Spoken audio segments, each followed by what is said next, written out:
আসসালামু আলাইকুম রহমতুল্লাহি ওয়া বারাকাতুহু। আশা করি সবাই ভালো আছেন, আমিও ভালো আছি। তো আজকে যে ভিডিওটা নিয়ে শুরু করতে যাচ্ছি সেটা হচ্ছে আমরা একটা রুলার ফিটিং করব। তো এই রুলারটা আসলে এখন ফিটিং করব। আপনারা দেখতে পাচ্ছেন আমাদের মিস্ত্রি ওখানে একটা সিল বসাতে হবে, যদি পরিষ্কার করে নিচ্ছে।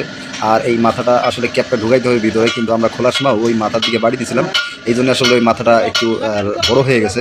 তো আমরা এখন ক্যাপটা ঢুকাচ্ছি কিন্তু ঢোকে না। তো এখন আমরা এটা একটা কাজ করব, এটা আমরা 22-এ বাঁধবো। 22-এ বাঁধার পরে একটু গ্যাডেন দিয়ে মাথাটা রাউন্ড করে দেবো।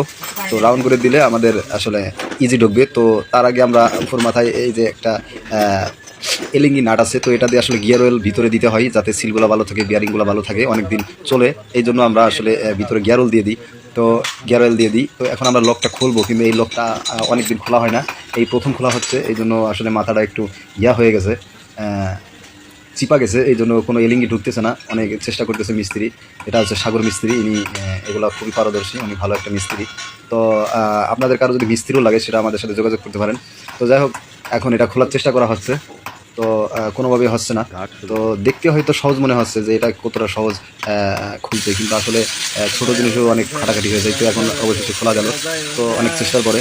তো এখন দেখলো যে ভিতরে আসলে কোনো প্রবলেম নাই, ইজি এর পরে তেল ঢুকাইতে পারবে। তো এখন আমরা খুলে নিচের মাথা যে বড় হয়ে গেছিলো, ক্যাপটা ঢুকতেছিল না, এখন আমরা নিচ মাথাটা উপরে উঠাই গ্যাডিন মেশিন দিয়া, এটা আমরা বক পাথর দিয়া গ্যাডিন করে এটা ক্যাপটা ঢুকানোর চেষ্টা করব।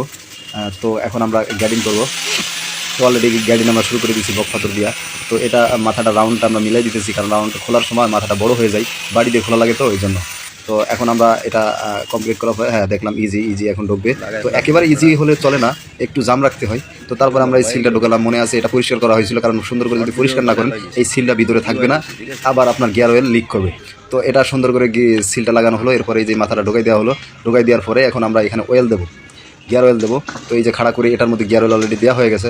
তো এটার মধ্যে আমরা গিয়ার অয়েল দেবো। আর এইভাবে গিয়ার অয়েল আপনারা আগে থেকে যদি কিছু দিয়ে রাখেন, তাহলে পরবর্তী গিয়ার অয়েল দিতে সমস্যা হয় না, কারণ এই উপরে যে লকটা আছে, লকটাতে যদি গিয়ার অয়েল দেন ফিটিং করার পরে, তো তখন আপনার এই গিয়ার অয়েলটা খুব আস্তে আস্তে ভিতরে যায়। তো আগে থেকে যদি আমরা একটু দিয়ে রাখি, তাহলে দেখা যাচ্ছে পরবর্তী একটু দেরি হলেও, মানে বেশি একটা দেরি হবে না, অল্পতেই এই রোলারের ভিতরে গিয়ার অয়েলটা ভরাট হয়ে যাবে। তো আমরা এখন সিলটা ঢুকাই, যে মাথাটা লক করছিলাম ওই মাথাটায় যে লকটা ঢুকাই দিচ্ছি, কারণ এটা ফিটিং হয়ে গেছে। এটা আসলে দেখাইতে পারি নাই, আমি একটু দূরে কাজে গেছিলাম, এসে দেখি ফিটিং হয়ে গেছে। তো যাই হোক, এখানে যে গিয়ার অয়েল ডালা হচ্ছে, এরপরে যখন গিয়ার অয়েল খাওয়া শেষ হয়ে যাবে, তখন আসলে এখানে আসলে আমরা ওই ক্যাপটা লাগাই দেবো। তো এখন এটা দিয়ে রাখতেছি যাতে আমরা পরবর্তী আবার গিয়ার অয়েল গেলে ওইখানে আমরা গিয়ার অয়েল দিয়ে ক্যাপটা ফিটিং করতে পারি।